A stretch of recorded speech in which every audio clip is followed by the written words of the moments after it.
Muy buenas tardes, bienvenidos a este nuevo lunes al foro, en donde tenemos la oportunidad de actualizarnos y de escuchar conferenciantes con unos temas que nos hacen estar al día en estos temas jurídicos como tal. Hoy tenemos una invitada muy especial, una egresada de nuestra universidad, la doctora Astrid Elena Pérez Gómez. Doctora, muy buenas tardes, ¿cómo está? Buenas tardes, doctora Lina, ¿cómo estás? ¿Cómo te ha ido? Muy bien, ¿y usted? Muy bien, muchas gracias por Muy, acá. Ya muy feliz de empezamos. tenerla por aquí en este espacio del lunes al foro. Muchas gracias, doctora, por la invitación. Recuerde que este es un espacio creado por la Facultad de Derecho, el Consultorio Jurídico y su Centro de Resolución de Conflictos. La finalidad de este espacio es que todos podamos tener una actualización, escuchar temas nuevos, que nos generen incertidumbres, que nos inquieten, que nos cuenten cosas que de pronto desde la academia no sabemos, y yo creo que usted es muy invitada para estos temas porque la doctora Astrid Elena Pérez Gómez no solamente es egresada de nuestra universidad en dos cosas, en derecho, obviamente, sino también en la universidad hizo su especialización en procesal y eh, tiene estudios como tal de especialista en derecho financiero y los negocios que le ha permitido también estar en otras esferas importantes de los gremios como es el bancario y ahora pues en los procesos que la conozco de insolvencia de la persona natural no comerciante, inclusive de los comerciantes como representante de los bancos. Pero lo más importante y lo que quiero destacar de la doctora Astrid es que tiene un emprendimiento que ha llegado, digamos que impactar bastante la vida, digamos, profesional de nuestra gremiación y muy enfáticamente en este momento de pandemia, ¿no, doctora Astrid? Sí, es bastante importante todo el tema ahora de la revisión de los procesos judiciales. Ella entonces es emprendedora, es la fundadora de Litigio Virtual. Doctora Astrid, cuéntenos, antes de empezar con la conferencia, cómo surgió esa idea. Mire, muchas veces los abogados pensamos que no podemos emprender o que el único emprendimiento posible es el tema de tener simplemente una oficina de abogados. Bueno, a ver, te cuento pues como brevemente lo que tiene que ver con litigio virtual, y es que el litigio virtual es un emprendimiento que surgió para satisfacer la necesidad de los abogados en cuanto a la revisión de los procesos judiciales. Entonces, para nosotros los abogados, antes de la pandemia, la vida era muy diferente y era muy dispendioso, muy complicado estar yendo a las carteleras de cada despacho judicial para mirar los estados, las notificaciones por estados, los traslados secretariales, en su época los edictos, y poder comparar cuáles de esos procesos coincidían con los procesos que yo tramitaba como abogada. En su momento la idea pues me surgió porque en el año 2007 yo empecé como abogada externa del Banco Gran Ahorrar, entonces manejábamos volúmenes de procesos demasiado exorbitantes, entonces esta revisión era muy dispendiosa y era muy operativa, entonces, y además de lo riesgoso, entonces por eso yo dije, no, debería existir un sistema, pero que sea totalmente automático. Y el automático es que yo tengo un código de 23 dígitos, que es mi número de radicado, y que se filtre automáticamente con esas notificaciones que publican en las carteleras. Bueno, a través de la historia hemos evolucionado, nos hemos automatizado y bueno, y nos hemos adaptado a todas las situaciones de la vida que se nos han presentado en su momento, pues cuando empezó la oralidad. Ahora estamos con un tema de la virtualidad. Ha sido un reto para nosotros muy importante. Ya los abogados no vamos a los juzgados a recolectar todas esas carteleras físicas, sino que ya lo hacemos mediante unos micrositios. Ahorita vamos a hablar pues exactamente de este decreto 806 del 2020 que nos cambió totalmente la vida. Entonces les voy a explicar un poco más a profundidad para que todos estemos como muy enterados de cómo es la revisión que se hace actualmente, y es una revisión que ya Litigio Virtual la tiene totalmente automatizada para que los abogados eviten tener que estar entrando a cada micrositio de cada juzgado para poder revisar sus términos, sino que el litigio virtual lo hace de una forma automática y lo hacemos 3 veces al día. O sea, 3 veces al día estamos revisando los micrositios. Pues la idea es que a los abogados no se nos pase ningún término que se esté publicando en los despachos judiciales. Yo sé que esto es una abrebocas, doctora, la conferencia, pero sí quería hacer este espacio y de verdad como agradecerle que nos cuente su experiencia, porque eso puede motivar a muchos de los que están aquí a repensar cómo hacer, digamos, un nuevo emprendimiento desde el derecho y que no se nos quede como corto o simplemente en oficinas de abogado, sino que mire usted, por ejemplo, hoy con litigio virtual presta un servicio, además que ese es su emprendimiento, que como lo decíamos ahora, encajó perfectamente en esa situación que nos tocó en 2020, que no la estábamos ni esperando, o bueno, sí la estábamos esperando porque sabíamos que ya en China a final de año ocurrió, pero no sabíamos con qué impacto iba a llegar y que de una u otra forma nos ha mostrado cómo trabajar muchas otras cosas desde el punto de vista o con la ayuda tecnológica. Le agradezco que nos haya compartido eso. A todos ustedes los invito a que ella la sigan en las redes sociales. ¿Cuáles son sus redes sociales, doctora? En Instagram nos pueden buscar como litigio virtual, en Facebook, también en YouTube, y ahí tenemos pues un contenido más jurídico y bueno, hemos tratado pues también que las personas vayan recibiendo como capacitación en temas de actualidad. Perfecto, doctora. Aquí entonces quedaría usted como invitada permanente para esos temas de actualidad y en otro momento, porque sé que pues por el tema de pandemia no es como muy útil. También el consultorio jurídico tiene practicantes para que usted y los demás abogados que están escuchándonos pues sepan que pueden hacer optar a estos chicos del tema de las prácticas. Hoy vamos entonces a hablar con la doctora Astrid Pérez los alcances del decreto legislativo 806 de 2020 en un tema ya muy práctico y muy particular, porque tuvimos en otro la doctora, el doctor Diego Fernando Enríquez, hablándonos del decreto 806 y nos suministró un manual muy importante, entonces yo sé que usted va a poner hoy en práctica.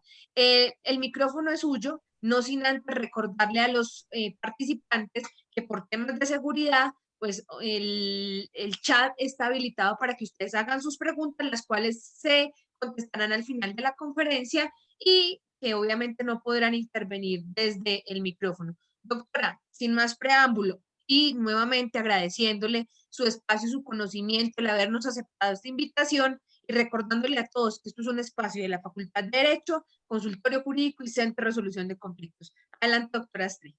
Gracias, doctora Lina. Bueno, te estaba de pronto muy valioso lo que estabas diciendo, doctora Lina, acerca de cómo motivar de pronto a todos los estudiantes o estudiantes de Derecho y abogados que nos están escuchando, cuando me hacías la pregunta de cómo desde el derecho ir a un emprendimiento. Entonces, me parece muy valioso como lo que me estabas preguntando para empezar esta charla que vamos a hablar hoy, y es cómo un abogado puede llegar desde el ejercicio profesional al mundo digital. Les cuento que la vida de los abogados, bueno, y en general de todas las profesiones, pero lo que tiene que ver con nuestro gremio jurídico, una cosa era antes de la pandemia y otra cosa muy diferente después de la pandemia. Entonces, ¿cómo poder llegar a ser un abogado digital? Entonces, tenemos que partir de dos cosas: formación y actualización constante, y buscar siempre un asesoramiento especializado. Entonces, es muy importante los que de pronto tienen la inquietud o quisieran de pronto montar un emprendimiento, tener un emprendimiento ahora en temas jurídicos, es que estemos como metidos en el cuento que la vida nos ha cambiado y que ya estamos más en un desarrollo de la justicia digital. Entonces, desde nuestros bufetes de abogados, desde nuestras oficinas, es cambiar un poco el chip para que estemos muy abiertos a este tipo de cambios y de pronto desde ahí podamos generar un emprendimiento nuevo. ¿Cómo podemos generar un emprendimiento nuevo? Simplemente es crear una necesidad.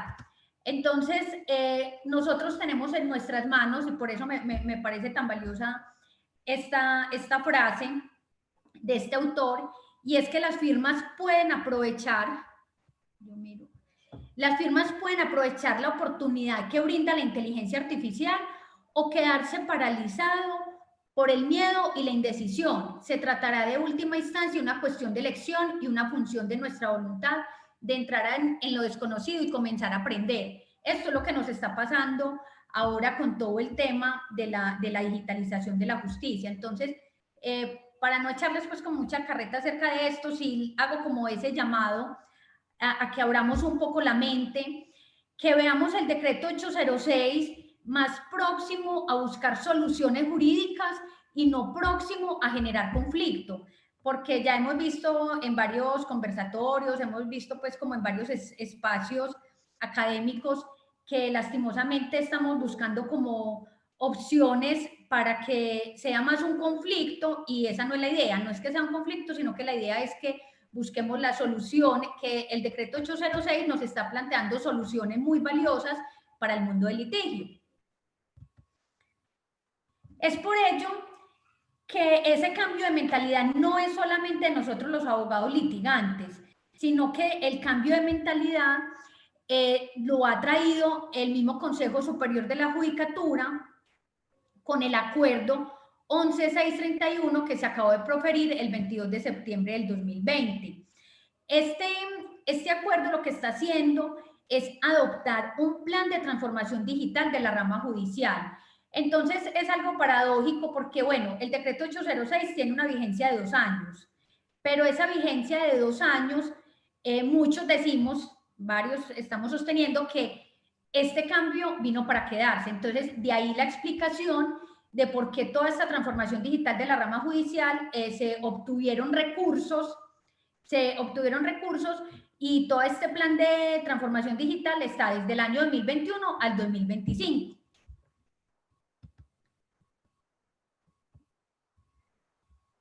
Bueno, entonces acá lo más importante es que es el momento de la oportunidad, o sea, y con todo con el tema del acuerdo, con el acuerdo del Consejo Superior de la Judicatura, es que vamos a hacer mucho hincapié en todo lo que tiene que ver con el expediente electrónico en las actuaciones judiciales.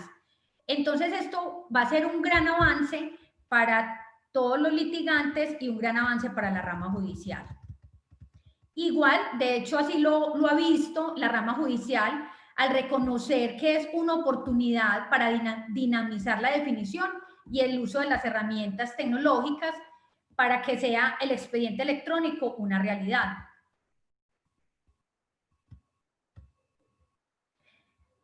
Bueno, por eso les decía que exactamente este decreto 806 tiene vigencia de 2 años, sin embargo, estoy segura que este decreto se va a prorrogar pues en el tiempo.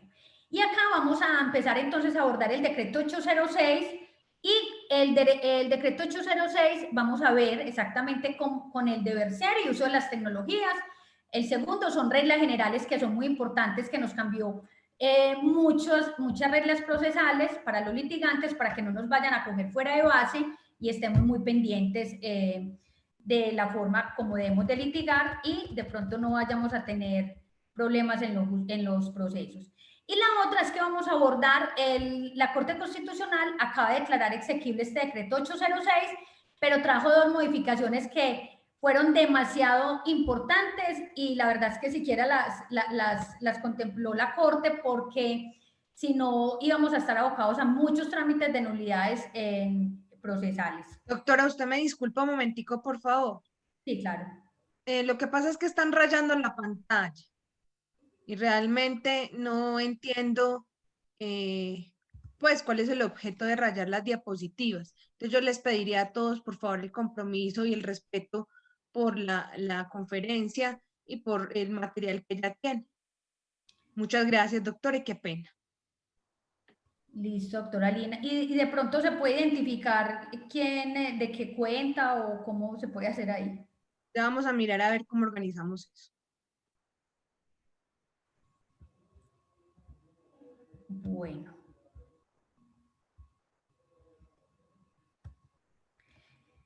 Entonces vamos a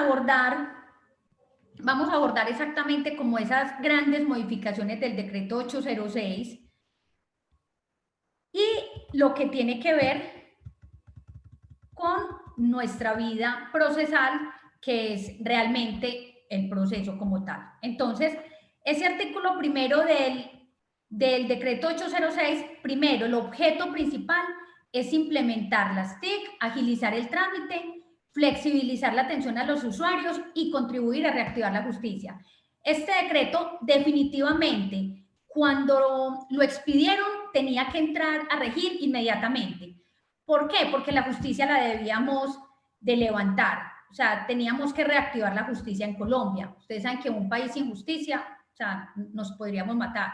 Entonces, el 16 de marzo, el Consejo Superior de la Judicatura decretó la suspensión de los términos y apenas en mayo, junio, empezaron algunos trámites, se podían empezar a tramitar y en julio, efectivamente, ya entró a regir este decreto 806 y levantamos totalmente la justicia. ¿Bajo parámetros de qué? De implementación de medios tecnológicos. Entonces, de ahí la importancia es que todos los juzgados deben de utilizar medios tecnológicos para todas las actuaciones judiciales, para las diligencias, para las audiencias. En el evento que no lo utilice, deberá explicarlo y dejarlo soportado dentro de cada expediente. El artículo 2, estamos hablando del uso de las TIC para facilitar y agilizar el acceso y proteger las personas mediante el uso de estas herramientas.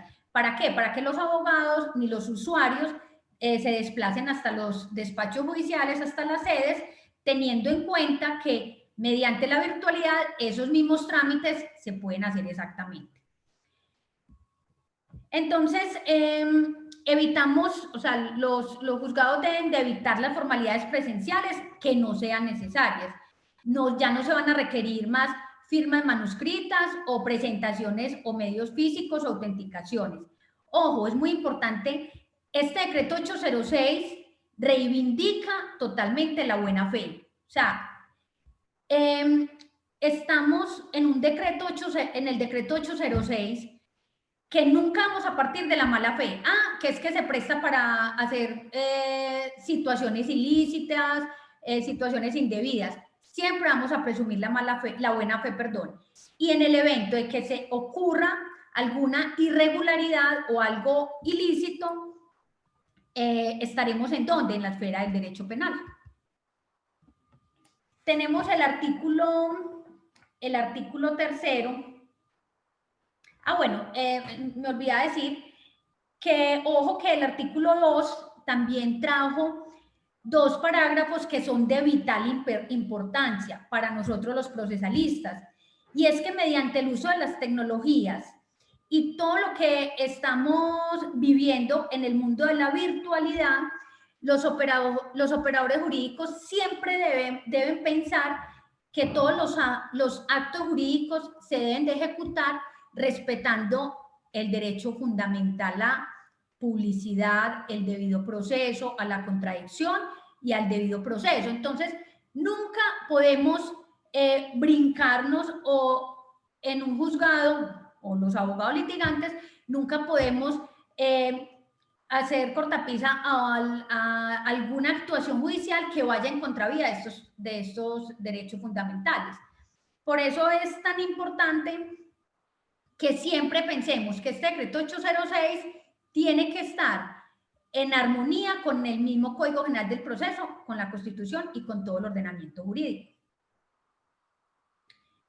También, muy importante el tema de que algunos municipios, personerías y otras entidades públicas prestarán el apoyo necesario o suficiente para que de pronto una parte procesal que no tenga acceso a internet o no tenga acceso a medios tecnológicos pueda presentarse a estas entidades públicas para que se pueda realizar alguna audiencia o alguna diligencia. Entonces, también todos hemos visto que el decreto ha sido un poco criticado con respecto a qué posibilidades pueden tener ciertas personas que están en ciertas zonas rurales, en pequeñas poblaciones que de pronto el acceso a Internet no es tan fácil. Entonces, precisamente por eso el decreto 806 trajo esa alternativa para que cualquier ciudadano pueda acudir a estas entidades y pueda decir, yo necesito asistir a una audiencia en tal ciudad y le puedan habilitar las alternativas pues, necesarias para poderla realizar. Bueno, el artículo 4 nos trae el tema de los expedientes. El tema de los expedientes es algo que vamos a llegar allá y eso está contemplado. Los invito también a leer el acuerdo que ahorita les mencioné, yo se los paso también en la presentación por medio de la doctora Lina, porque es el acuerdo que acaba de proferir el Consejo Superior de la Judicatura, que tiene que ver con todo el plan estratégico de la transformación digital de la rama judicial, es que vamos a llegar a un expediente electrónico. De pronto algunos abogados ya les han compartido expedientes electrónicos mediante una herramienta que compró el Consejo Superior y es la herramienta OneDrive. Entonces, mediante OneDrive, el juzgado le comparte todo el expediente y el abogado o los intervinientes pueden acceder a él y pueden enterarse de las providencias o, por ejemplo, los archivos de audio si estuvieron en una audiencia. Y esto va unido con el buen manejo, ahorita lo vamos a ver, que es el artículo 9, es el manejo de todo lo que tiene que ver con las notificaciones por estados, que ya hablamos de estados y traslados electrónicos, y la respectiva providencia. Pero entonces acá en este lugar ya no vamos a ir como anteriormente, que íbamos al juzgado a visitarlo y observábamos un expediente físico. Ya vamos a ver el expediente electrónico desde cualquier lugar donde nos encontremos. Entonces, la norma establece en este artículo 4 que si las partes procesales tienen ya piezas que estén digitalizadas, las podían arrimar al proceso para que el juzgado pudiera ir convirtiendo pues su expediente electrónico. Un gran cambio que trajo el poder, y el tema del trámite del poder en muchos países ya se venía desarrollando porque se centran en el tema de la buena fe. Y es que un abogado no va a ir a llevar un poder si efectivamente un cliente, un ciudadano, no se lo está otorgando. Entonces, ya ese requisito que anteriormente tratábamos, que era autenticarlo, que hacerles presentaciones personales en notaría, que presentarlo en original, ya eso quedó en cosa del pasado. Se pueden presentar los poderes por mensajes de datos. Los especiales para cualquier actuación judicial, no para actuaciones no judiciales, excepto lo que tiene que ver con el cobro de pensiones. Es un requisito pues, que establece el decreto 582. Entonces, como estamos diciendo, el poder simplemente se le pone la antefirma. La antefirma es que nombre o representación de tal parte procesal. Entonces ya no se requiere sin firma, la firma manuscrita o digital. Entonces ya siempre vamos a tratar un tema que es de autenticidad, sin presentaciones personales o reconocimientos. Y esto es una modificación que trae, y es que ya los poderes vamos a incluir algo adicional, que es simplemente se debe señalar la dirección del correo electrónico del apoderado. Este requisito que se refiere al correo electrónico del apoderado debe ser el que tiene el abogado registrado en el Registro Nacional de Abogados, porque ya todos los abogados debemos de tener este registro actualizado. Las personas inscritas en el registro mercantil, ya sean personas naturales o jurídicas, deben de enviar ese poder mediante la dirección que está registrada en el registro mercantil. Entonces, si es una entidad financiera, una empresa, la entidad que esté otorgando el poder, deben de enviar el poder desde esa dirección que está registrada. No puede ser desde cualquier otro lugar. Listo. Ahora se pueden otorgar poderes mediante cualquier canal digital, hasta por un mensaje de WhatsApp. Ahora vamos a hablar acerca de la demanda. Este tema es muy importante y debemos de tenerlo muy interiorizado porque desde el decreto 806 podemos presentar las demandas como mensaje de datos con sus respectivos anexos, ¿sí? Sin copias físicas ni electrónicos. Ya dejamos atrás todos los requisitos que teníamos anteriormente que debíamos aportar una copia para el archivo o para el traslado. Entonces ya no seguimos utilizando esas copias. Acá tenemos una discusión bien interesante y es la demanda con base recaudo, un título valor. Cuando estamos hablando, los títulos ejecutivos se presumen auténticos, así que por regla general pueden cobrarse con el original o con un ejemplar virtual anexo a la demanda, ¿sí? Y si el título ejecutivo, estamos hablando de un título valor físico, debe ser suficiente un ejemplar electrónico y eso está en concordancia con la aplicación del inciso segundo del artículo 2 del decreto 806. Sin embargo, ya el artículo 78, o sea, ya el Código General del Proceso tenía la aproximación, pero realmente en la vida real no lo hacíamos porque los juzgados siempre exigían el título valor original que estuviera arrimado al proceso. Entonces acá tenemos tenemos varias discusiones. Ya me ha ocurrido en algunos juzgados, inadmiten la demanda y llaman telefónicamente al abogado para que el abogado vaya al juzgado previa cita y presente ese documento, presente el título valor original. Hay otros juzgados que libran mandamiento de pago y simplemente dicen que para continuar el proceso deben de aportar el original. Hay otros que ya están muy modernos y están sintonizados con el decreto 806 y es que llaman al abogado y programan una reunión virtual. La reunión virtual la hacen por Teams y hacen algo que se llama exhibición de documento. Cuando hacemos esa exhibición de documento, entonces mostramos el título valor y el juzgado, el secretario y normalmente pues el oficial mayor se reúnen y dejan un acta donde explican qué fue lo que vieron en ese título valor. En esta parte yo pienso que debemos de ser muy cuidadosos porque pienso que el juzgado debe limitarse a la exhibición, o sea, de observar el título valor que corresponda con la copia que se presentó debidamente escaneada mediante el mensaje de datos. Porque me preguntaban hace días, me preguntaba un colega y me decía, es que en el juzgado me empezaron a poner que no tenía carta de instrucciones, que tenía tal fecha, entonces, tal fecha de vencimiento. Entonces son situaciones que son delicadas porque el abogado debe de limitarse a decirle al juzgado, bueno, yo necesito es que se haga la exhibición de documento como tal. O sea, usted va a comparar que ese documento que está escaneado es exactamente el mismo que yo le estoy exhibiendo acá en esta reunión virtual por Teams. Porque de lo contrario, el mismo juzgado estaría siendo un poco imparcial porque le puede dar algunos elementos de juicio al demandado para poder trabajar las excepciones de la demanda.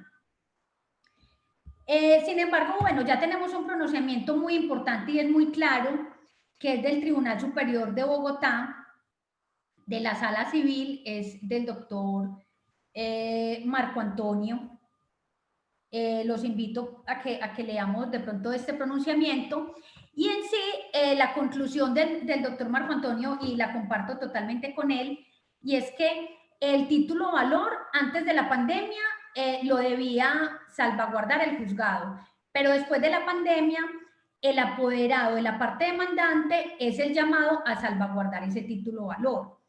¿Cuándo se debe presentar realmente el título valor? Cuando el demandado propone excepciones o tacha de falsedad o se opone a ese título. En ese evento, el juzgado, ¿qué debe de hacer? En el término del traslado, requiere a la parte demandante, venga, aporte el documento original. Pero si el demandado nada dice y no se pronuncia acerca de ese título valor, el proceso debe continuar su curso hasta el auto que ordena seguir adelante con la ejecución. Entonces, conclusión, solamente se debe aportar el título de valor cuando el demandado excepcione. Entonces, en la demanda, desde la presentación se envía copia electrónica de ella y sus anexos a los demandados. Ojo que esto es un requisito nuevo que nos trajo el decreto 806, esto no lo teníamos, ha generado mucha discusión, mucho debate, entonces vamos a tocarlo para que lo analicemos muy bien. Este decreto 806, en lo que tiene que ver con la presentación de la demanda y que se le debe enviar a los demandados, se aplica en cualquier jurisdicción, en civil, laboral, familiar y contencioso administrativo, incluido la jurisdicción, o sea, los procesos arbitrales y ante autoridades administrativas que ejercen funciones jurisdiccionales. Cuando no se debe de aportar esa copia de la demanda a los demandados, o sea, enviar por correo electrónico, salvo cuando yo solicite medidas cautelares previas, por obvias razones, ¿sí? Por ejemplo, en procesos ejecutivos, o se desconoce el lugar electrónico y físico donde recibirá notificaciones el demandado. Ojo que en este caso, si yo no conozco el canal digital o no conozco el correo electrónico del demandado, la norma dice que yo sí debo enviar esa demanda en medio físico. Entonces nos preguntamos, ¿enviarlo por medio físico es volver al artículo 291 y 292 del Código General del Proceso y es enviar citatorio, mandar el aviso? Pensamos y bueno, ya ha habido varios pronunciamientos, varias discusiones acerca de las mismas personas que redactaron el Código General del Proceso, y es que es enviar por medio físico esa demanda. ¿Y cómo lo envío por medio físico? Puedo mandar al mensajero que le pongan el recibido, puedo mandarlo por servientrega que le pongan el recibido, puedo utilizar cualquier medio físico que yo tenga a mi alcance para presentarle al demandado esa demanda y los anexos que yo presenté en el juzgado, ¿sí? Entonces, yo pensaría que no es volvernos realmente a ese artículo 91 y 292 del Código General del Proceso. Simplemente presento la demanda y le mando copia de esa demanda con los anexos al demandado en medio físico. La debo de aportar hacia el juzgado porque si no puede ser causal de inadmisión. Porque efectivamente con el decreto 806 se controla ese requisito, o sea, que efectivamente se cumpla, porque al no cumplirse, el juzgado puede inadmitir. Y, bueno, y si yo le envié mediante el canal digital o el correo electrónico o envío físico al demandado de la demanda y los anexos, cuando me libre el mandamiento de pago o cuando el juzgado profiere el auto admisorio de la demanda, lo único que debo de enviar cuando lo vaya a notificar es que simplemente ese auto.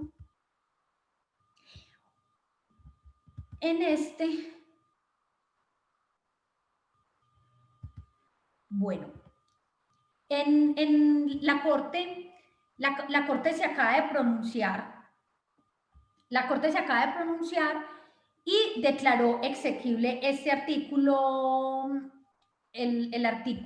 eso es el artículo 9, en el entendido en que en el evento en que el demandante desconozca la dirección electrónica de los peritos, testigos y cualquier tercero que deba ser citado al proceso, podrá indicarlo, así en la demanda sin que ello implique su inadmisión. Entonces, uno de los requisitos que ya debemos de empezar a tener en cuenta los apoderados de las partes demandantes es que debemos de presentar la demanda y en esa demanda debemos de publicar, debemos de señalar cuál es la dirección electrónica de los peritos, de los demandados o de cualquier tercero que yo vaya a vincular. Si de pronto no lo conozco por cualquier circunstancia, no tengo obligación de conocerla, simplemente así lo manifiesto y no va a ser causal de inadmisión. Bueno, vamos para el artículo 7. En el artículo 7, el decreto 806 habla expresamente de las audiencias y las audiencias las vamos a seguir realizando por medios tecnológicos, a disposición de la autoridad o puestos a disposición por ellos o por una de las partes, ¿sí? Y debe facilitarse y permitirse la presencia de todos los sujetos de manera virtual o telefónica. Esto es algo que también se introdujo, y es que cualquier funcionario del juzgado podrá comunicarse con las partes y telefónicamente coordinar todo el tema de la audiencia.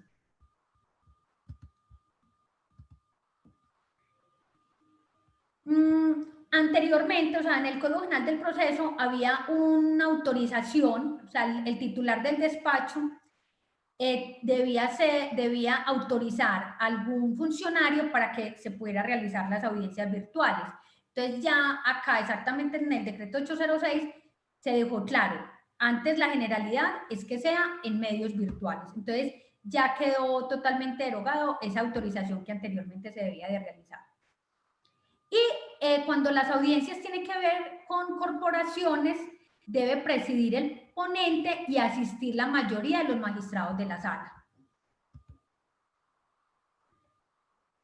Las notificaciones personales. Esta es una gran reforma que nos trajo el decreto 806. Las notificaciones personales ya las vamos a realizar. Se sigue enviando simplemente el correo electrónico al demandado y con esta notificación, o sea, enviando, o bueno, al correo electrónico, decimos correo electrónico porque es lo común que usamos, pero puede ser cualquier canal digital. O sea, si yo solamente conozco el WhatsApp, conozco la red social, el Instagram, el Facebook, cualquier canal digital, ya va a quedar notificado esa persona. Entonces, ¿qué debo de enviarle? Le envío el auto, si ya había enviado previamente la demanda y los anexos, entonces simplemente le voy a enviar el auto admisorio o el auto que libra mandamiento de pago, el auto que yo le voy a notificar. Y si de pronto no le había enviado la documentación, la demanda, entonces le envío la demanda, los anexos y el auto. Es preceptivo, debemos de afirmar bajo juramento que ese correo electrónico o ese canal digital corresponde al notificado y decir cómo se obtuvo. Entonces, bueno, yo obtuve ese correo electrónico porque yo he cruzado correspondencia con el demandado, porque mire que en el título valor en la firma me puso este correo electrónico. Entonces, debo de aportar esas evidencias para poder demostrar cuál es ese canal digital.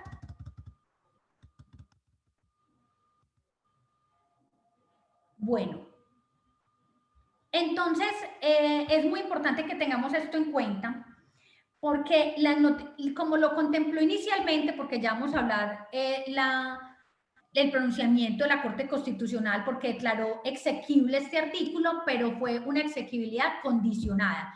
Y ya vamos a contar el término realmente cómo propuso la Corte, o sea, o cómo ordenó la Corte que se debía realizar, ¿sí? Esto para evitar, como les dije ahora, para evitar posibles nulidades procesales.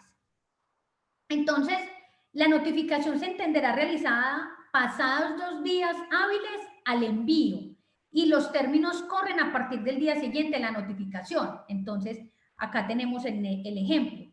La norma inicialmente estableció que el día 1, que es lunes, envié el correo electrónico a mi demandado. El día 2, que es martes, queda en blanco. El día 3, miércoles, a las 5 de la tarde, mi demandado ya se entiende notificado. Y a partir del día 4, que es el jueves, empieza a correr el término. Así lo estableció inicialmente el decreto 806.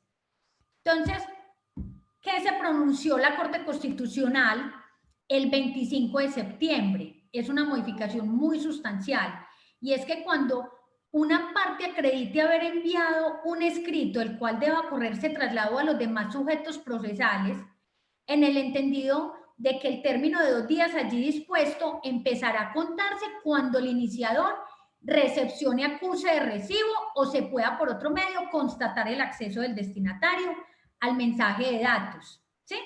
Entonces, vamos a ver esta diapositiva. Acá empezaba a correr en el día 4, que es el jueves, empezaría a correr el término.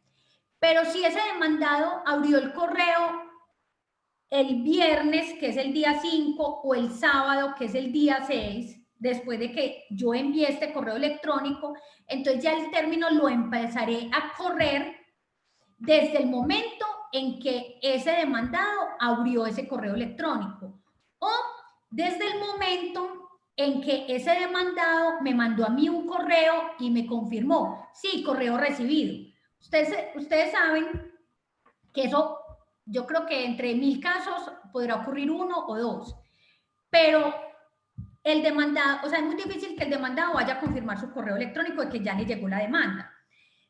En este momento hay unos servicios que son excelentes, que son súper buenos. De hecho, estamos haciendo una integración con litigio virtual porque pretendemos que nuestros usuarios y nuestros abogados puedan enviar estas notificaciones a los demandados, lo hagan desde nuestra página, porque existen ya empresas y los invito a que estudien acerca de este tema, y es el correo certificado seguro. Entonces, con un servicio de correo certificado seguro, yo voy a tener la opción, lo que me están diciendo acá, por cualquier otro medio, constatar el acceso del destinatario al mensaje de datos. Entonces, con este servicio, yo voy a tener un testigo, voy a tener una trazabilidad si el demandado le llegó el correo, si ya llegó al servidor, si lo abrió y si lo leyó. Esa prueba que yo puedo acceder a esa prueba mediante un archivo PDF, yo la voy a aportar al juzgado y le voy a decir, mire señor juez, este demandado sí abrió el correo, lo abrió desde tal IP a tal hora, tal día. Entonces voy a tener acá la prueba fehaciente para poder aportarla al juzgado.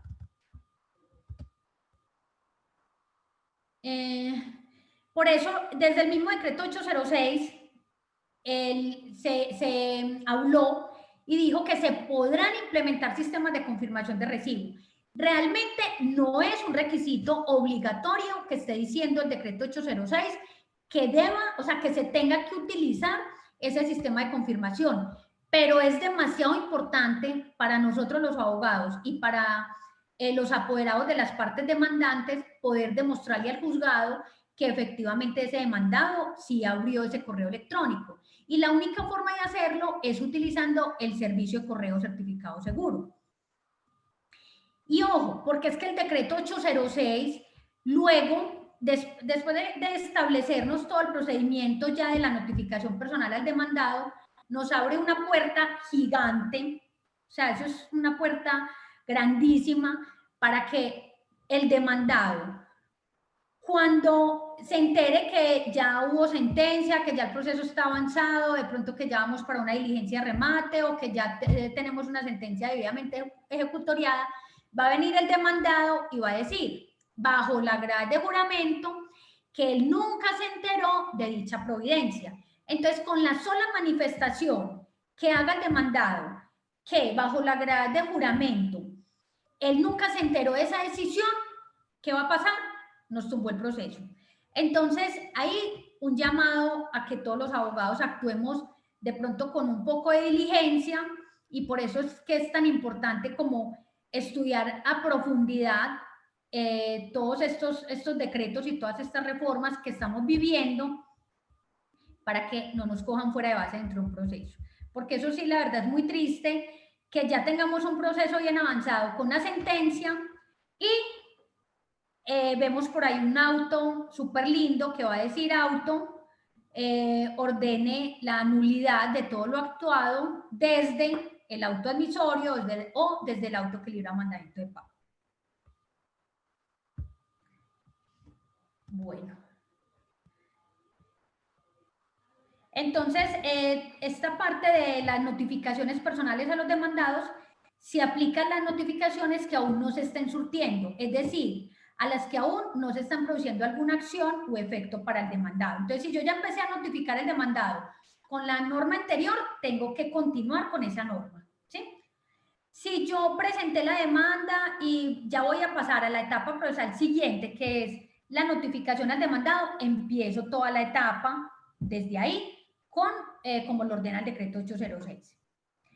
Esto expresamente el decreto 806 nos está aplicando todas las actuaciones, a todas las actuaciones y procesos, incluido el monitoreo, ¿sí? Y una novedad también importante para que la tengamos en cuenta es que hasta el mismo juzgado, las mismas partes, puede solicitar información sobre direcciones a sitios, a Cámara de Comercios, a superintendencias, a entidades públicas o privadas, en páginas web o redes sociales. Lo importante es ubicar el demandado donde lo podamos conseguir. Entonces, el mismo decreto 806 nos está dando la alternativa. Ubique el demandado por todos estos medios, por donde lo pueda encontrar. También en litigio virtual tenemos un servicio muy importante para todos los demandantes que pretendan o que necesiten conocer las direcciones de correo electrónico o el teléfono celular de los demandados. Entonces también tenemos ese servicio que se llama localizador de personas. Bueno, cuando no conozcamos el canal digital del demandado que necesitamos notificar, ¿qué hacemos? Simplemente nos devolvemos o no nos devolvemos, nos vamos al Código General del Proceso y realizamos el trámite que establece el artículo 91 y el 292 del Código, que es todo el trámite de la citación y del aviso. Entonces, no es que entonces inmediatamente vamos a solicitar el emplazamiento. Debemos de agotar la notificación tradicional, como lo realizábamos anteriormente. El artículo 9 del decreto 806. Este artículo 9 es lo que llamamos estados y providencias. Este artículo es demasiado importante y es realmente la modificación que nos hizo el Consejo Superior de la Judicatura para la revisión de los procesos judiciales. Entonces, ya esos estados que se publicaban anteriormente en los despachos judiciales, que ponían allá unas carteleras y que todos los días íbamos y buscábamos los procesos que coincidieran en la notificación frente a los procesos que nosotros tramitamos como abogados, eso ya quedó en cosa del pasado. Lo que en este momento existe son estados y traslados electrónicos. Entonces, para eso, cada juzgado tiene un micrositio. En ese micrositio, los juzgados deben de publicar los estados y los traslados electrónicos. Entonces, ya los vamos a ver que se fijan, entonces se fijan virtualmente y se deben de fijar con la providencia respectiva.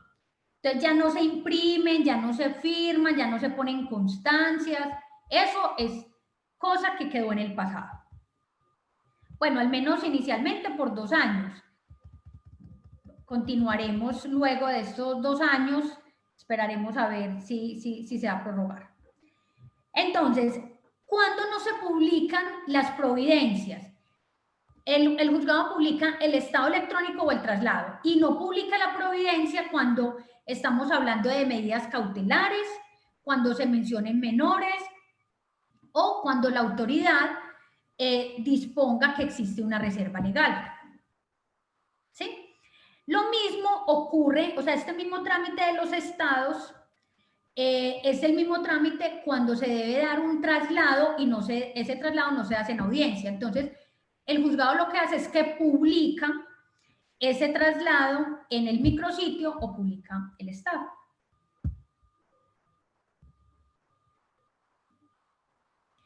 Lo mismo, cuando una parte acredite haber enviado digitalmente un escrito que se le deba correr traslado, entonces ya no realizamos el traslado secretarial que anteriormente realizábamos, sino que se entenderá realizado a los 2 días hábiles siguientes al del envío del mensaje. Entonces yo soy demandado y propongo excepciones. ¿Cómo excepciono? Esas excepciones se las debo mandar a todas las partes involucradas dentro del proceso. Entonces, el decreto 806, volvemos al mismo pronunciamiento de la Corte. En el decreto 806 se hablaba que eran 2 días hábiles siguientes al envío del mensaje para correr el término. ¿A quién? Al demandante, para que se pronuncie acerca de esas excepciones. Ahora, con el pronunciamiento de la Corte, se declaró la exequibilidad condicionada de este parágrafo y establece que esos 2 días empiezan a contarse desde que el destinatario acuse de recibido o se pueda dar por otro medio la constatación de ese acceso al mensaje por medio del destinatario. Entonces, acá les quiero mostrar como a grandes rasgos para que todos estemos muy bien ubicados, porque a veces muchos colegas o muchos compañeros nos dicen, ve, ¿y qué es ese tema de los micrositios? Entonces, ¿yo ya cómo hago para ir y mirar un estado si en el juzgado no me dejan entrar? Entonces, claro, los micrositios, yo les voy a mostrar acá rápidamente. No sé si de pronto la doctora Lina me pueda decir si está compartiendo acá pantalla. Doctora, pero está compartiendo la diapositiva. Bueno, entonces... Deje de compartir y vuelve y comparte.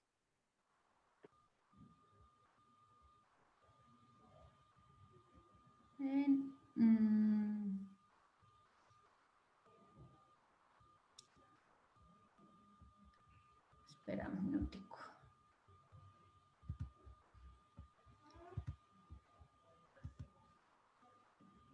¿Ya lo ves ahí, doctora? Ahora sí. Sí, listo. La página de la rama. De la rama.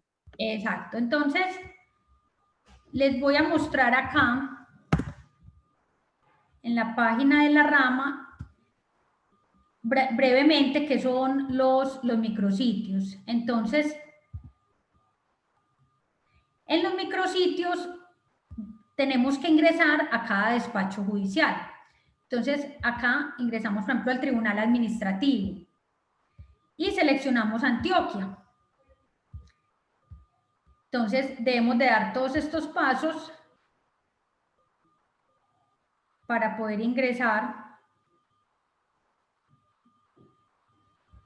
Bueno, a veces se nos puede poner, pues está ahí pensando la página de la rama. Ustedes saben que, bueno, ahora con el tema de la virtualidad, como nos cogió a todos como tan desprevenidos, entonces también el Consejo Superior de la Judicatura se está habituando, se está adecuando para poder que toda esta información podamos acceder todos los abogados.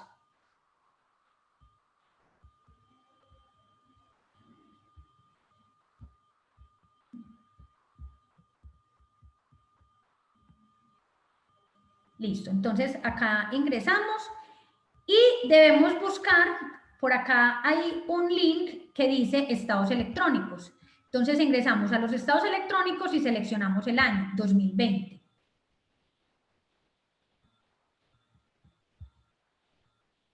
Todos saben que tenemos que tener un poco de paciencia con la página de la rama, pero la idea es que todos estemos pues como muy interiorizados, que las notificaciones sí se siguen publicando normalmente en estos micrositios. Entonces no nos confiemos que es que el juzgado me va a mandar el correo electrónico. No, la forma de notificar actualmente es mediante esta página. Lo que pasa es que a veces hay horas pico.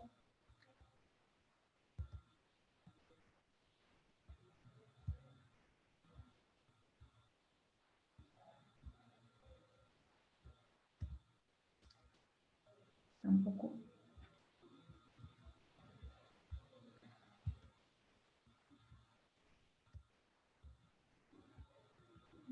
No. Es que les quiero mostrar exactamente. Bueno, si no les voy a ir mostrando por acá. Tenemos una consulta de rama unificada. Es para consulta de procesos. Consulta de procesos. Y en rama unificada, acá en consulta de procesos unificada o en la consulta de procesos que anteriormente se tramitaba, por acá podemos encontrar los estados. Entonces, les voy a mostrar, por ejemplo, ya si me di cuenta de un proceso que tuvo notificación, está ya publicado en la página, en el micrositio. Entonces, miramos acá Medellín, seleccionamos tribunal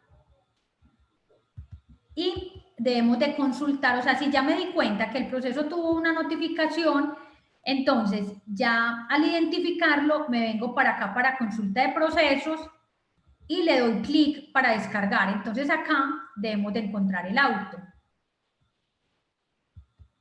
Esto es una labor totalmente manual y muy operativa que se realiza y por eso pues de ahí como la importancia del servicio actualmente de litigio virtual, y es que nosotros lo que hacemos es que le informamos al abogado exactamente qué procesos que ellos tramitan están ingresados en los listados de estados y traslados electrónicos para que no tengan que hacer pues como toda esta gestión.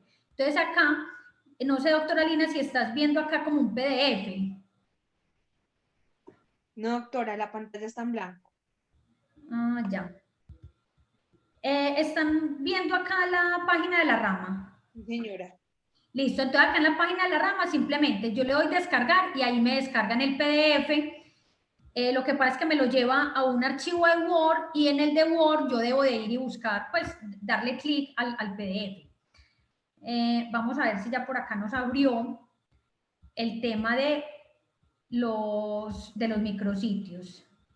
Entonces, tribunal administrativo. Acá están viendo el listado de los tribunales de las ciudades. Sí, señora. Listo. Entonces, acá seleccionamos estados, tenemos que buscar los estados electrónicos y en estados electrónicos buscamos 2020.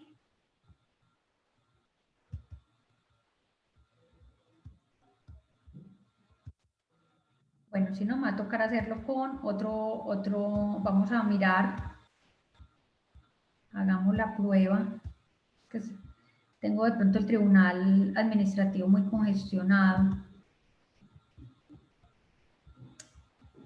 Vamos a mirar acá en juzgados administrativos, seleccionamos Medellín.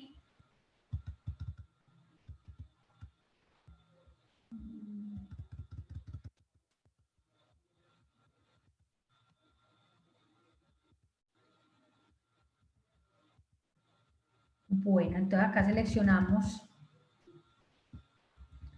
vamos a mirar acá.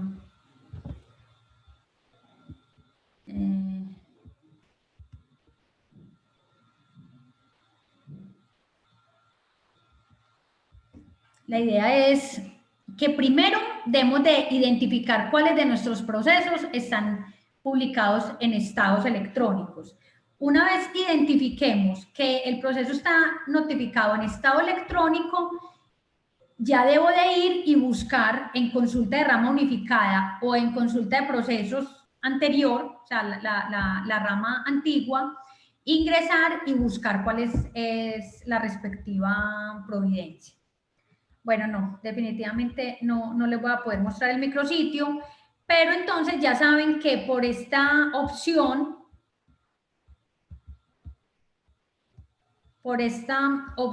de... ¿Cómo, Lina? Se llama Morphy y opera cuando uno lo necesita. Ah, sí, eso es la ley de Murphy, todos la conocemos o no la han presentado algún día, pero bueno, no es de preocuparnos, simplemente les quiero mostrar que acá está la opción de los micrositios en la página de la rama, en la parte izquierda inferior, y nos buscamos en cada especialidad y luego buscar la especialidad, buscamos la ciudad, la fecha, y ya con la fecha simplemente vamos ingresando a la notificación del día, ¿sí? Y luego posteriormente vamos y buscamos la providencia. Esto cuando lo debemos de hacer todos los días, o sea, todos los días debemos de revisar los procesos, o sea, si no tenemos un servicio como el de litigio virtual, que es la revisión de los procesos diaria y que lo tenemos así automatizado, debemos de ingresar a las notificaciones de los micrositios para detectar cuáles son nuestros procesos que están en algún término y luego buscar la providencia.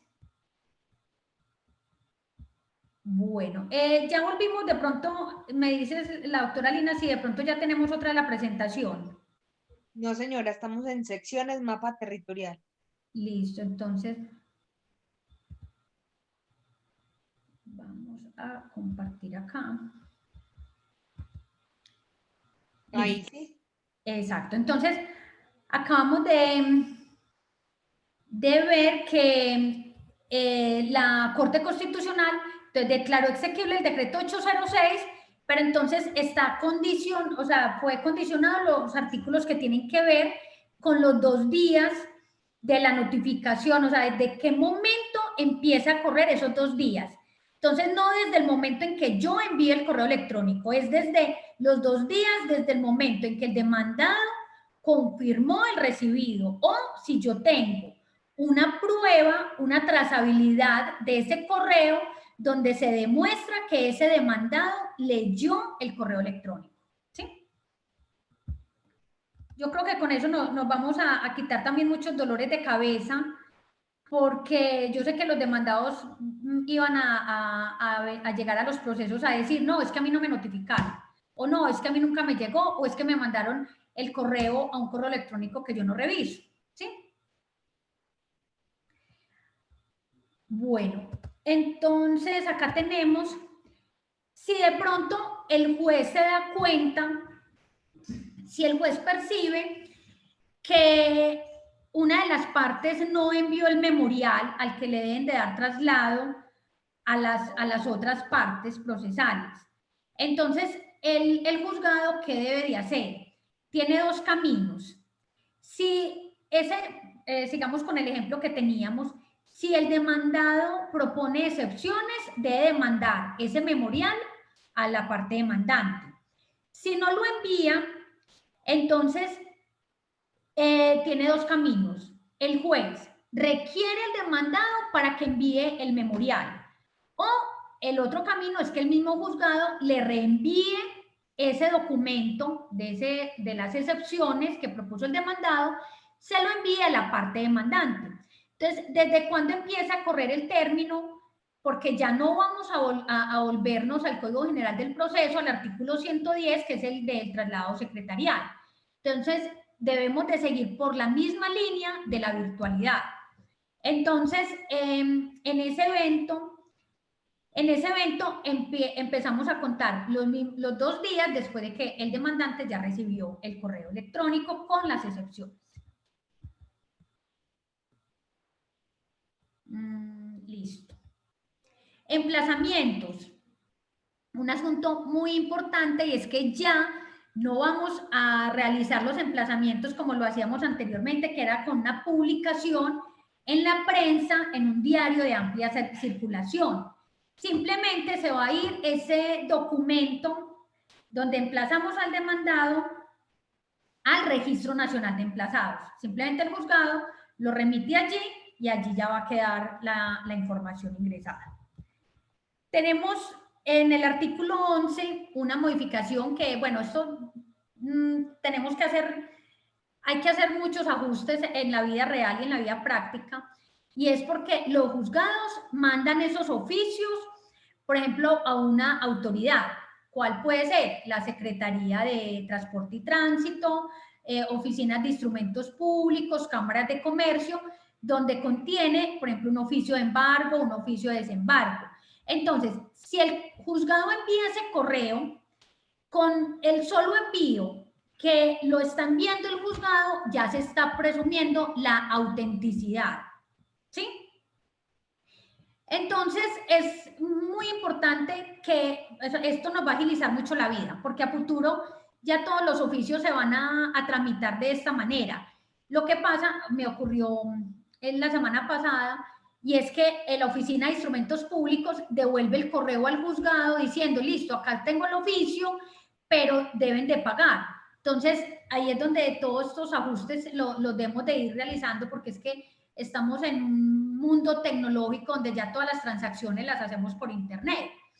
Entonces, no es lógico que estemos en un avance tan grande que estamos adquiriendo con toda la digitalización y toda la digitalización de la justicia, y tengamos que ir a hacer una fila a instrumentos públicos para que nos puedan registrar un oficio de embargo.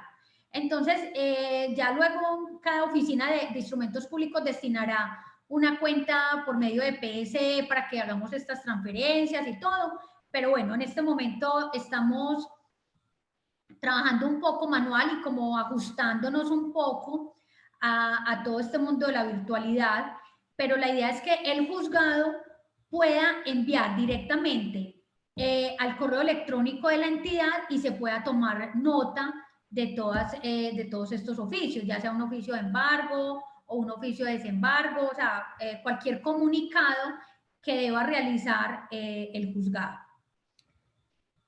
Bueno, es básicamente eso. Otro llamado, pues, a como algo que quiero que tengamos en cuenta es que podamos cogerle cariño y la verdad es que las situaciones de la vida se presentan para algo. Y la tecnología en este momento está a años luz y la justicia, veníamos antes de la pandemia, veníamos andando en bicicleta. Entonces, por eso es bueno que veamos más esta crisis que hemos vivido a raíz de esta pandemia como una oportunidad para avanzar, una oportunidad para ser más eficientes en la justicia, una oportunidad para pensar que todos los procesos en muy poco tiempo van a estar todos en un expediente electrónico y que todos vamos a poder manejar más fácilmente, que anteriormente no lo hacíamos.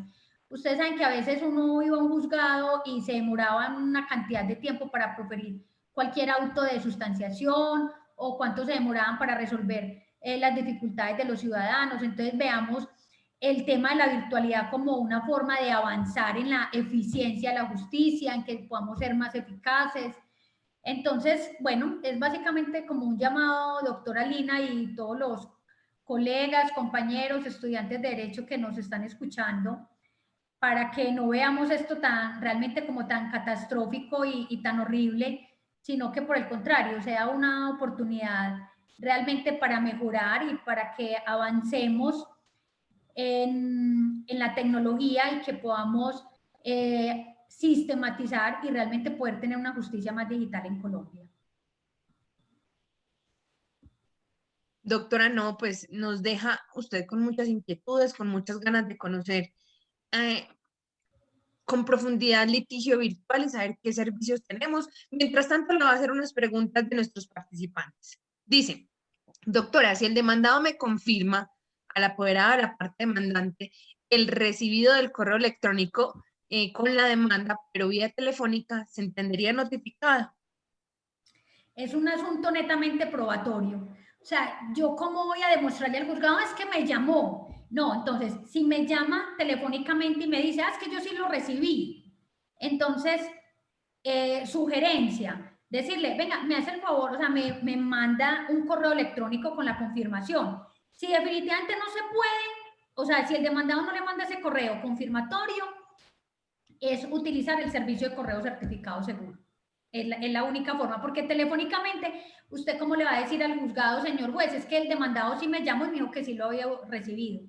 Y recordemos una cosa, doctora Astrid, que hay pruebas que son mal recepcionadas y por ende mal obtenidas y no tenidas en cuenta en el proceso, como es cuando le ponemos al contestado, al celular, la grabación de las llamadas. Obviamente esto no opera en muchos casos, a menos de que se le informe a la otra parte que dé el consentimiento expreso de que se le está grabando y que esa grabación se va a utilizar para tales fines. De lo contrario, pues sería casi que inútil. ¿El estado electrónico debe solicitarse al juzgado o ellos deben cargarlo de manera oficiosa? Tienen, o sea, tienen, es un deber, porque es que el decreto 806 ya estableció que el estado es electrónico y se publica en el micrositio de la página de la rama judicial. Entonces, no es, bueno, ya también me ha ocurrido que a veces le mandan al abogado la providencia por correo electrónico, pero la idea es que le escribamos al juzgado, señor juez, usted no va notificado por correo electrónico.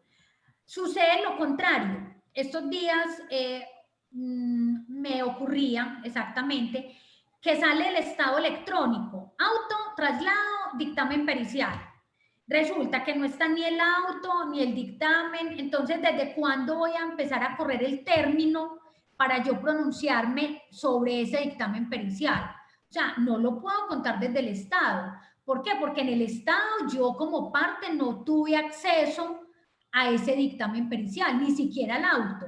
Entonces, en esos eventos, ¿qué debemos de hacer? Escribirle al juzgado y decirle, señor juez, está en estados electrónicos este proceso donde se está notificando un auto que me da traslado del dictamen pericial. No tengo ni el auto, no tengo ni el dictamen.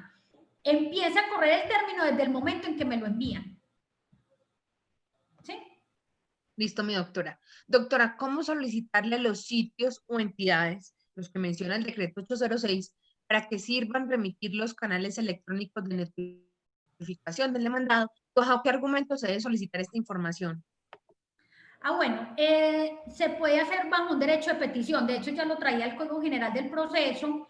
Si yo requiero conocer la dirección de un demandado, entonces ya tendría que revisar dónde lo puedo hacer. O sea, puede ser, por ejemplo, en SURA, en las entidades, pues en las EPS, lo puedo hacer en Cámara de Comercio, o lo puedo hacer, por ejemplo, en las centrales de riesgos. Entonces, por eso de pronto ahí les mencionaba que por medio del litigio virtual nosotros tenemos un servicio de localizador de personas. Entonces, si alguien necesita conocer cuál es el correo electrónico del demandado, nos pueden hacer a nosotros la petición y nosotros lo hacemos como si fuera un derecho de petición y se le hace la certificación por medio de las centrales de riesgos de cuál es el correo electrónico de ese demandado. Doctora, ¿de qué manera puedo comprobar que la parte demandada sí abrió el correo electrónico? Es decir, ¿existe alguna aplicación o opción en el correo que me permita verificar esto?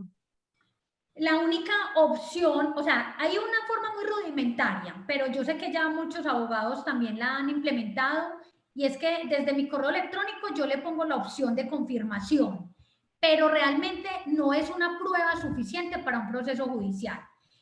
Realmente la prueba es mediante correo certificado seguro, pero porque ese correo certificado seguro te lo está expidiendo una empresa certificadora, y esa empresa certificadora te está dando la trazabilidad de ese correo electrónico, desde qué dirección IP lo abrieron, a qué horas lo abrieron, o si de pronto la persona le dio rechazar, porque también lo puede rechazar. Entonces, todo lo que ocurra con ese correo electrónico, esa empresa, es como cuando nosotros enviamos por lo que llamábamos correo certificado. Entonces uno iba a Servientrega y en Servientrega hacían el correo certificado y ellos te daban la constancia de que fue correo certificado. Es exactamente lo mismo, simplemente que es un servicio totalmente electrónico y es virtual. Hay muchas empresas de mensajería, pues casi todas se están adecuando con este sistema de virtualidad. Servientrega lo tiene, enviamos, bueno, hay muchos, pues no vamos a hacerle acá publicidad, pero sí casi que todas tienen ese servicio, pero es la única prueba realmente dentro del proceso. De hecho, hay muchas operaciones y uno puede mirar cuándo, a qué hora lo abrieron, si Ah. lo abrieron, o sea, la apertura sí se puede dar con este tema de los correos certificados. Uno como consulta el edicto o una persona cómo se puede dar cuenta que lo emplazaron. Hay un módulo en la página de la rama judicial que es que es donde está el Registro Nacional de Emplazados. Busca ahí en la página de la rama Registro Nacional de Emplazados y ahí le va a aparecer todas las personas que se van emplazando constantemente por parte de los juzgados. Para que los correos den ese acuse de recibo es un píxel invisible que está junto al correo. Existen aplicaciones que bloquean esos píxeles y no permite dar el acuse de recibo para que uno lo tenga. ¿Qué se puede hacer? Bueno, porque realmente el demandado o las personas pueden poner dentro de la aplicación que bloquean, o sea, podrían hacerlo de bloquear que les dé la constancia, pero eso también queda ahí en la trazabilidad, que el demandado bloqueó esa opción.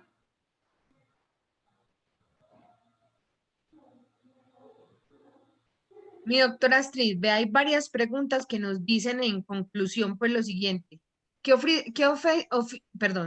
servicios ofrece el litigio virtual? ¿Dónde me comunico con litigio virtual? ¿Cuál es el correo? ¿Cuál es el teléfono? ¿Ustedes prestan servicio de correo certificado seguro? Ajá, bueno, en nuestra página, o sea, nos pueden ubicar en nuestra página web, litigiovirtual.com. Tenemos correo electrónico, es atencioncliente@litigiovirtual.com, o si nos quieren llamar, también tenemos una línea habilitada que es 412-1666 en Medellín. Bueno, ¿y qué servicios ofrece el litigio virtual? Lo más importante para el litigio virtual es la información de los términos que van corriendo en los despachos judiciales. Entonces, los abogados en este momento ya no se tienen que estar preocupando por estar entrando a la página de la rama judicial para ir a buscar todos esos micrositios, que es una locura porque hay juzgados que publican de una forma, otros publican de otra manera, entonces a veces la información es muy difuminada. Y fuera de eso, los autos, hay juzgados que son muy juiciosos y publican los autos al lado de la respectiva notificación. Otros publican el auto, por ejemplo, en rama unificada, la rama que está actual, la más vigente. Otros publican los autos en la rama judicial, pero en consulta de procesos, en la anterior, en la que les estaba mostrando. Entonces, lo más importante es que el litigio virtual tiene una consulta automatizada. Nosotros consultamos entre 2 y 3 veces al día todas estas notificaciones nuevas que van publicando los juzgados para nosotros informarle a cada abogado cuál de los procesos que ellos tienen en trámite, o sea, o que ya registraron con litigio virtual, cuál tiene alguna notificación en estado o traslado electrónico. Y también le ponemos, o sea, está disponible la respectiva providencia, siempre y cuando el juzgado la publique, porque hay juzgados que a veces no publican la providencia, sino que se la mandan al correo electrónico del abogado. Bueno, entonces ahí en esos eventos no tenemos disponible la providencia, pero sí tenemos la opción que si el juzgado se la envía al correo electrónico del apoderado, puede cargarla porque tenemos ya una plataforma que es totalmente interactiva, donde el abogado puede cargar toda la documentación que el juzgado le manda, o también tener a su disposición toda la trazabilidad del proceso. Entonces, si yo presenté la demanda, yo como abogada tengo mi documento, yo lo cargo en el sistema de litigio virtual y voy conformando mi expediente electrónico. Doctora, ¿usted no quisiera de pronto mostrar o compartir la pantalla para que vean el tema de su emprendimiento, de litigio virtual? Bueno, a ver, miremos. Porque me han escrito mucho por el interno. Qué rico conocerlo, cómo es una herramienta fácil. Me dicen qué tan fácil es el manejo. Obviamente de costos no se habla aquí, pero es fácil el manejo, es accesible, eficiente. Son muchas preguntas sobre la herramienta. Bueno, dime, doctora, por favor, si de pronto se está viendo, ¿sí? Bueno, entonces esta es la página nuestra. Acá pueden ingresar a nuestra plataforma. Simplemente el abogado ingresa, le da iniciar sesión, le damos ingresar y siempre va a ingresar con una cédula y con una clave. Acá están viendo de pronto un listado de procesos. Perfecto, entonces en este listado de procesos me va ordenando de forma cronológica los procesos que tuvieron movimiento más reciente. Entonces, por ejemplo, estos son los que tuvieron movimiento hoy 19 de octubre. Estos fueron los que tuvieron movimiento el 16 de octubre. Entonces vamos a abrir uno como para que ustedes lo puedan visualizar. Acá me dice que este proceso, el 2019-011-06, tuvo movimiento. El demandante es el Banco BVA y el demandado María Lucila. Entonces yo lo abro y acá me dice que tuvo una notificación. Este es un estado electrónico, entonces vamos a abrirlo. Mire que acá me aparece notificación el 15 de octubre, acá me da la opción de ver notificación y acá me da la opción de ver el auto. Entonces vamos a ver la notificación Me dice si de pronto se te abre acá un documentico. Listo, entonces este documento es ¿qué? Esto es un reporte de traslados. Esto es un traslado donde está poniendo en conocimiento una liquidación del crédito. Entonces simplemente veo mi proceso, que es este, el 2019-01106.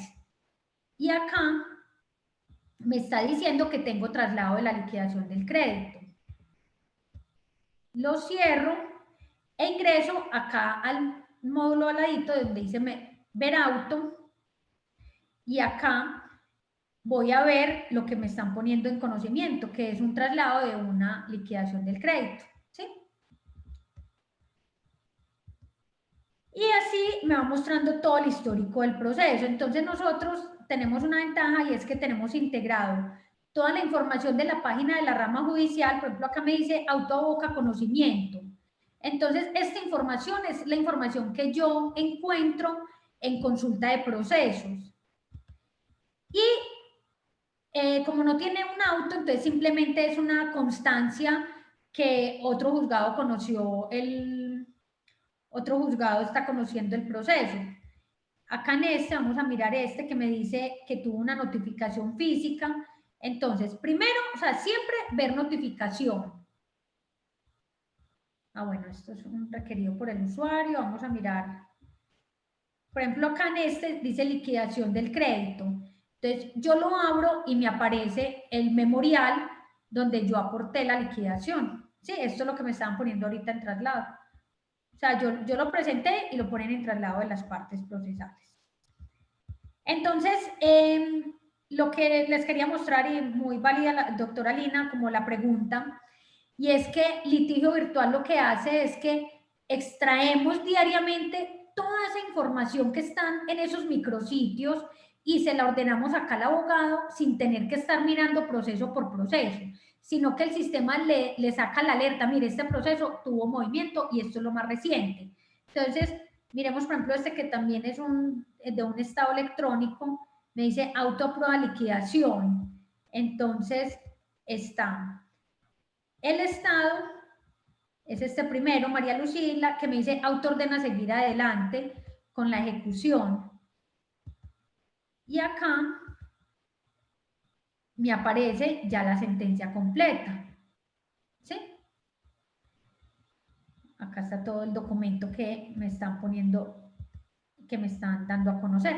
Entonces, básicamente acá yo tengo conformado todo mi expediente electrónico. Entonces, le aparece toda la información desde que se radicó la demanda. Se radicó la demanda el 30 de septiembre y yo tengo la opción como abogada de cargar esa demanda completa. Entonces le doy en ver adjunto y vea que yo cargo mi documento. Entonces voy conformando todo mi expediente electrónico en una sola plataforma. Entonces también desde acá tengo forma de programar mis audiencias. Tengo acá una agenda, y en la agenda voy programando cada actividad que me va saliendo dentro de cada proceso. ¿Sí? Este es el servicio que yo les decía, localizador de personas.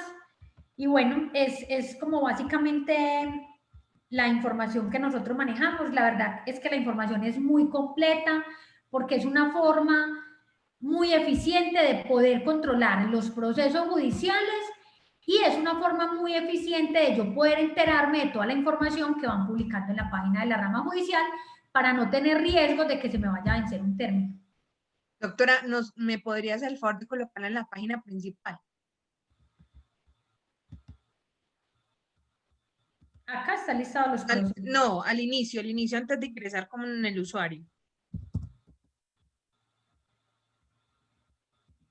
Acá, evolución, el expediente virtual ya está aquí. Espérate, entonces ahí, como nosotros también hacemos, digamos que una retribución a nuestros egresados, y en especial pues a todos estos que tienen unos emprendimientos, miren lo importante que trae la página que dice prueba 20 días gratis, y si se enamora del litigio virtual, pues contactan a la doctora Astrid y siguen enganchados con ellos.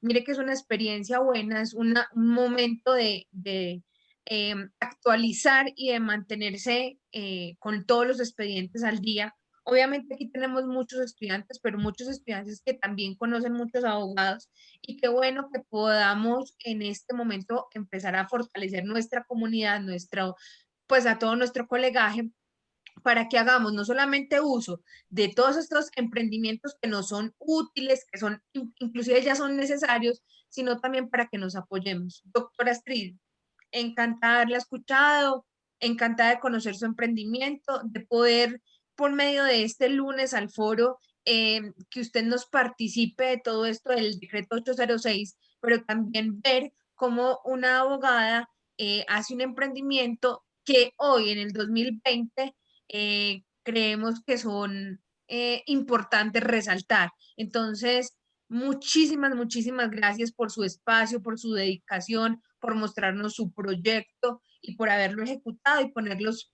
pues, como aquí de presente a todos. Muchas gracias, doctora Lina, por la invitación. Y bueno, ya saben que si quieren conocer más de nuestros servicios, nos pueden visitar en nuestra página o en las líneas. También con mucho gusto estaremos esperando para atenderlos. También nos dicen, continúen con las historias en el perfil de litigio virtual, son muy útiles. El doctor Juan García, un saludo para él. Y doctora, vuelvo y le repito, queda invitada a estos lunes al foro. Le recuerdo que son los lunes de 4 a 6 de la tarde, y cuando sea un día festivo, pues se hace martes de 4 a 6 de la tarde. Con el mismo ID de Zoom pueden entrar a todos y vamos a tener conferencias y exposiciones interesantes y gente valiosa como usted aquí que nos puede aportar muchísimo para nuestro quehacer. Entonces le agradecemos nuevamente. Muchas gracias, doctora Lina. Y bueno, por todo ese apoyo y por todas esas palabras que nos impulsan siempre a seguir adelante. A todos ustedes, nuestros participantes, en especial a los estudiantes de la Facultad de Derecho y del Consultorio Jurídico, les damos los agradecimientos, no solamente por participar en estos lunes al foro, sino por las palabras de aliento, los mensajes que nos mandan, los agradecimientos, las sugerencias, quejas, reclamos, todo hace que el lunes al foro crezca, porque acuérdense que cuando generan también todas esas inquietudes, pues uno va mejorando. Muchísimas gracias a todos ustedes, a quienes se conectan cada 8 días y no pertenecen a la Facultad de Derecho, pero siempre nos acompañan, a nuestros colegas, a nuestros abogados, a los docentes y demás. Entonces, para todos, un fuerte abrazo, muchos agradecimientos. Nos vemos la próxima semana con un nuevo lunes al foro. Estaremos de 4 a 6 de la tarde y recuerden que este es un espacio creado desde la Facultad de Derecho, el Consultorio Jurídico y el Centro de Resolución de Conflictos. Un abrazo para todos y una feliz tarde. Hasta luego. Doctora, hasta pronto. Gracias, hasta pronto.